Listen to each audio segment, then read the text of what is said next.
Just as our balance sheet represents the collective financial strength of our members, our spring meetings next week represent our collective commitment to cooperation and international dialogue. Welcome to the IMF podcast. In this episode, IMF Managing Director Kristalina Georgieva kicks off the 2024 IMF-World Bank Spring Meetings from the Atlantic Council in Washington, D.C., where she delivers her customary curtain-raiser speech. Like the IMF, the Council is an institution grounded in the belief that dialogue and cooperation can build a more prosperous world. We also share some DNA. Secretary Dean Acheson, who co-founded the Atlantic Council, was also present at the Bretton Woods conference that Fred referred to in 1944, which gave birth to the IMF and the World Bank. Reflecting on his years in public service, Acheson later wrote, "The simple truth is that perseverance in good policies is the only avenue for success.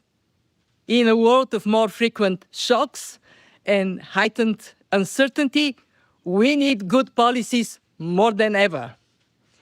Making the right policy choices will define the future of the world economy. It will define how this decade is remembered. Will it go down in history as the turbulent 20s, a time of disruptions and divergence in economic fortunes, or the tepid 20s, a time of slow growth and popular discontent, or the transformational 20s, a time of rapid technological advancements for the good of humanity?" Well, we will talk about these questions, but before I go there, let me start with where we are today. You will see in our World Economic Outlook next week that global growth is marginally stronger on account of robust activity in the United States and in a number of emerging market economies. Sustained household consumption and business investment and an easing of supply chain problems helped. And inflation is going down. The resilience of the world economy, mostly due to the sound macroeconomic fundamentals, the good policies that Acheson talks about, that we built over the last years.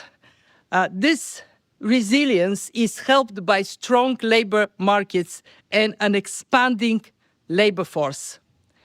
The strength of labor supply is partially due to immigration, which has been especially helpful in countries with aging populations. Overall, based on the data, it is tempting to breathe a sign of relief. We have avoided a global recession and a period of stagflation. Some have predicted it, it has not happened. But there are still plenty of things to worry about. The global environment has become more challenging. Geopolitical tensions increase the risk of fragmentation of the world economy. And as we have learned in the past few years, we operate in a world in which we must expect the unexpected.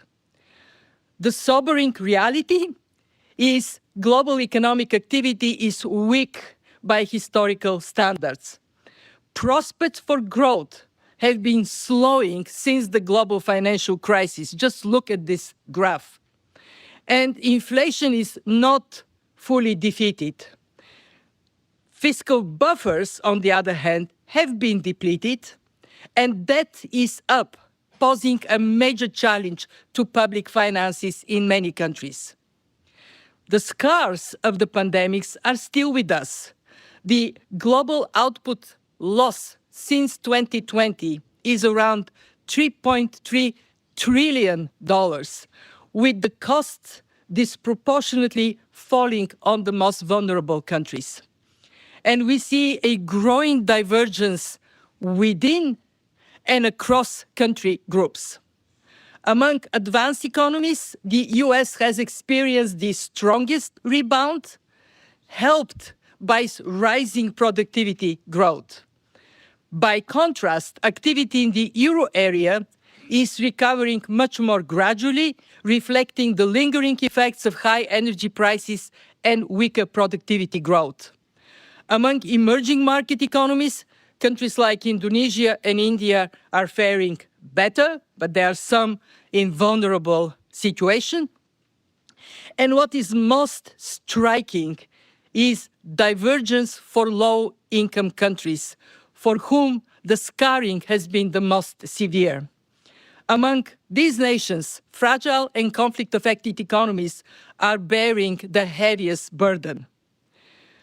Beneath it all, the primary driver of weaker growth is a significant and broad-based slowdown in productivity.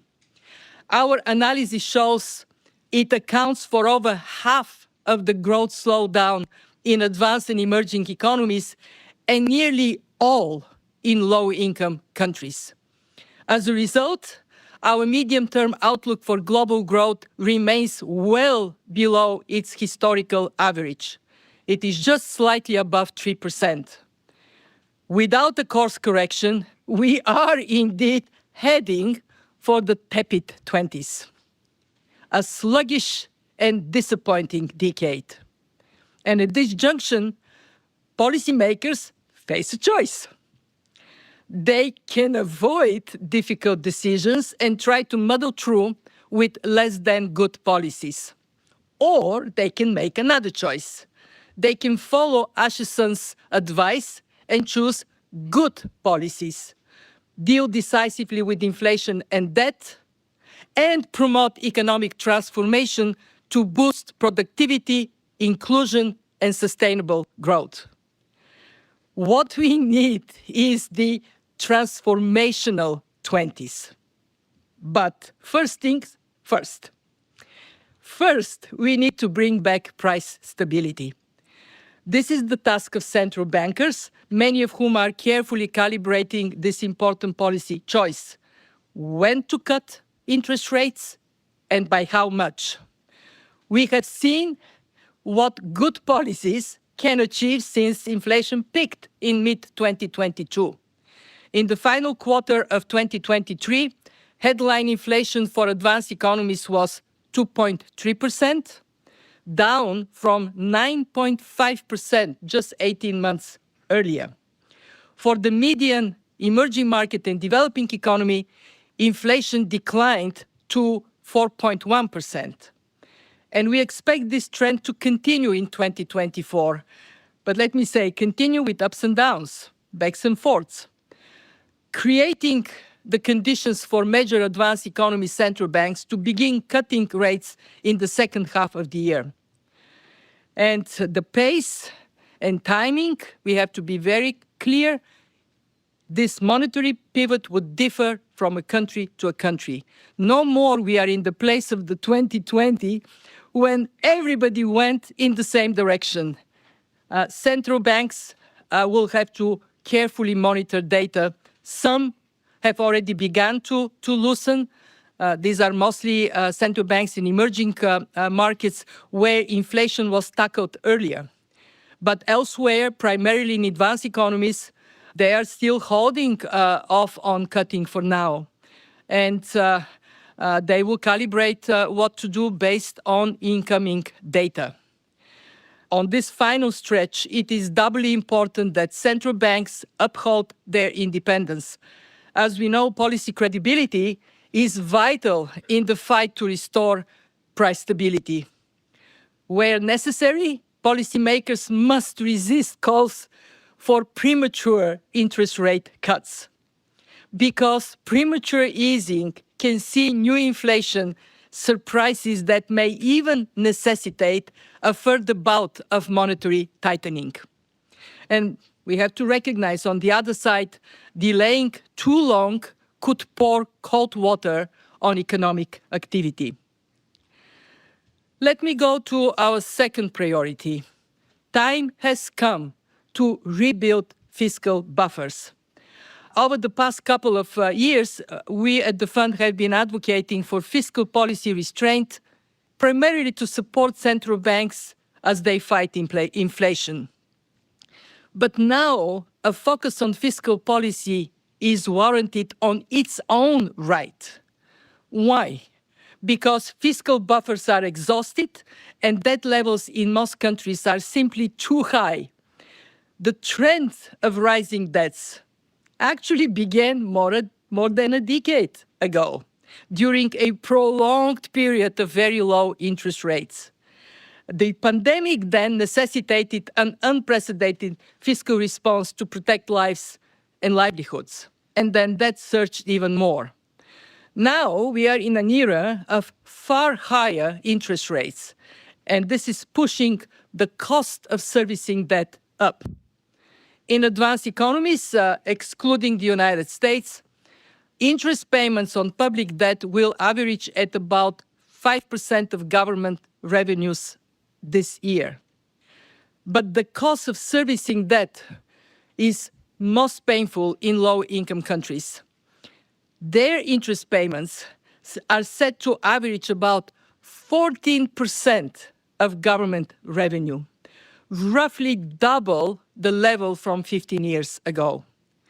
Now, for most countries, the prospect of soft landing and strong labor markets mean there is no better time to act, to reach sustainable debt levels and build stronger buffers to cope with the shocks that will come in the future. For some countries, delay is simply not an option. Consolidation must start now to avoid tipping into debt distress.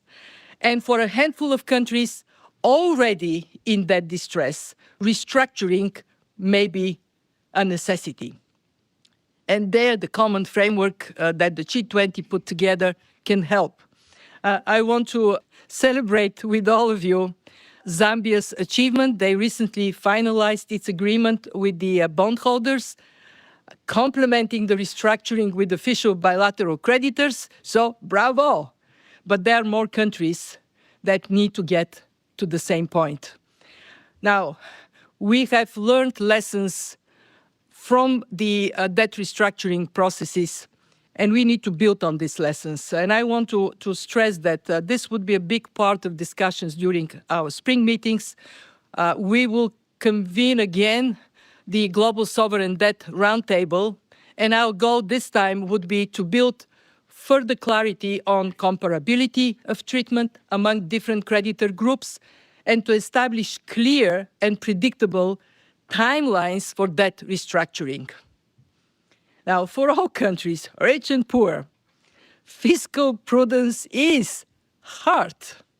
And this is especially true in a year with a record number of elections and at the time of high anxiety due to exceptional uncertainty and all these years of shocks.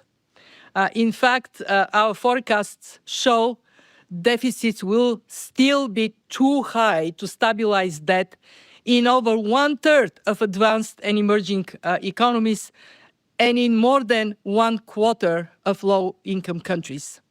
And this is why we are advocating for adopting a credible medium-term fiscal framework as the ultimate good policy choice for countries. And we also recommend more focus on closing tax loopholes, strengthening tax collection, improving the quality of public services. Fiscal strength allows countries to support the most vulnerable parts of their societies and to invest in a better future. And that brings me to the third priority, policies to reinvigorate growth. Lifting up growth prospects is paramount. We know it. Without it, we can't see living standards going up. We can't strengthen economic resilience. What it requires are two things: eliminating constraints to economic activity and creating opportunities to boost productivity growth. Foundational reforms, strengthening governance, cutting red tape, increasing female labor market participation, improving access to capital, they all have a role to play. Across emerging and developing countries, a well-sequenced package of reforms of that nature could lift output by 8% in 4 years. And of course, even more can be achieved with policies to encourage economic transformation, to speed up the green and digital transition. How well we handle them will define the legacy of this decade. And this is particularly important for the green transition. How quickly we advance it will have tremendous significance to whether we succeed to tame climate risks. But the shift to a climate-friendly economy goes beyond managing risks. It also offers tremendous opportunities for investments, for jobs and growth. And we are already witnessing the economic, health, and environmental benefits of transformative investments, including in renewable energy, in electric mobility. I see Jeffrey Okamoto here. Jeffrey, I hope you're still driving your Tesla, or your Tesla is driving you. And in ecosystems restoration. For every $1 spent on fossil fuels, $1.7 now is spent on clean energy. 5 years ago, this ratio was 1 to 1. But we need robust policies and institutions for a stable and encouraging, predictable investments in climate, also to tackle a range of market failures. I mean, obviously, technological advancements go way beyond what I just listed. They affect many sectors of the economy, from manufacturing to healthcare and financial services. We have been transitioning to a new digital economy, and the pandemic put it on steroids. And now artificial intelligence is likely to dramatically accelerate the fourth industrial revolution. This brings huge potential benefits, but also risks. A recent IMF study shows that artificial intelligence could affect up to 40% of jobs across the world and 60% in advanced economies.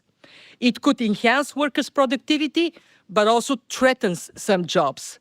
Investing in digital infrastructure and skills, as well as in strong social safety nets, will determine the pace of AI adoption and its impact on productivity.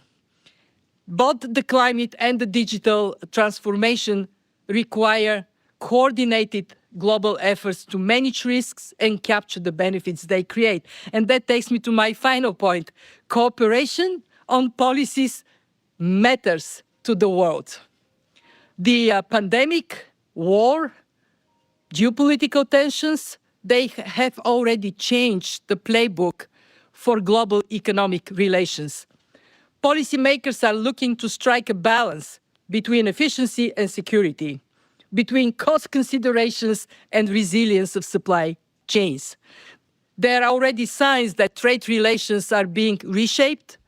Since Russia's invasion of Ukraine, trade growth between economies in politically distant blocs has slowed by 2.4 percentage points more than trade among those that are more closely aligned. And as trade flows are rerouted, connected countries may benefit. But supply chains are lengthening with potential costs at every step. And industrial policies are back on the agenda, with new analysis showing more than 2,500 policy interventions worldwide just last year. China, the EU, and US account for almost half of the total. How should we think about these measures? In short, if there is a market failure that needs to be addressed, such as accelerating innovation to address the existential threat of climate change, there is a case for government intervention, including through industrial policy. If there is no market failure, there is a need for caution. The case for government intervention is much weaker. Some of the measures announced or implemented last year were not always clearly related to market failures. Our staff has stepped up work in this area because more data, analysis, and dialogue are needed to avoid costly mistakes. More broadly, we advocate for more trade and cross-border investment flows to increase productivity and address global challenges, and for more attention for how the benefits from trade and investment are shared in society. We must avoid past mistakes when the negative impact of globalization on some community was ignored and led to backlash against an integrated world economy. So let me say a couple of words about us, the IMF.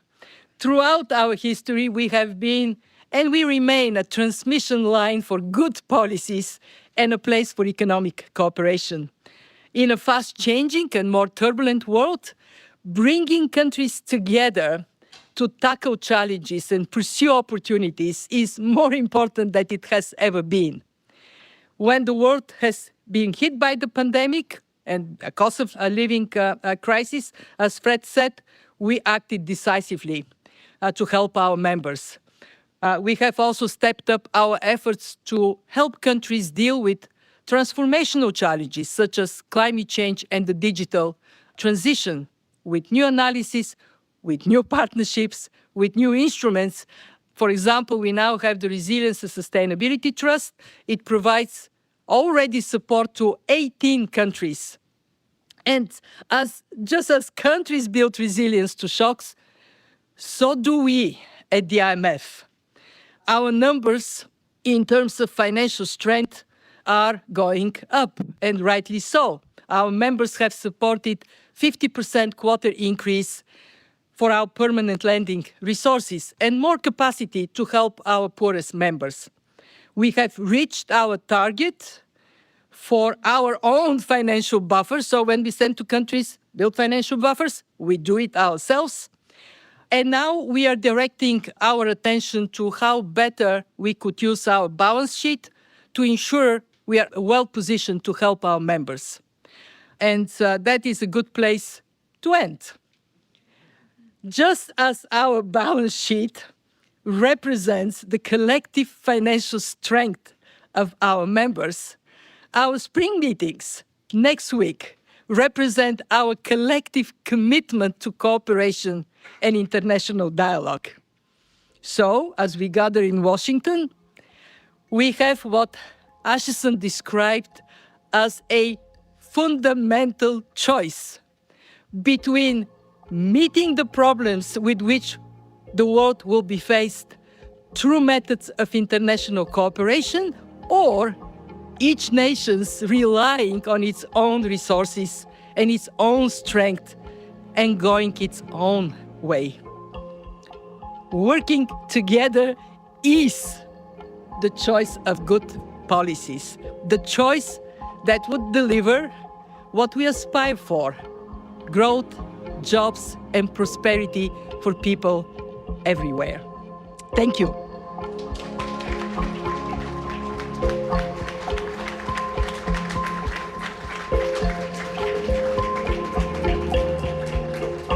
That was IMF Managing Director Kristalina Georgieva with the 2024 Spring Meetings curtain raiser speech from the Atlantic Council in Washington, D.C. Go to imf.org to follow the meetings and find all the flagship reports, including the World Economic Outlook, the Global Financial Stability Report, and the Fiscal Monitor. And look for more IMF podcasts on Apple Podcasts or wherever you listen. You can also follow us on X, what used to be Twitter, @IMF_podcast. Thanks for listening.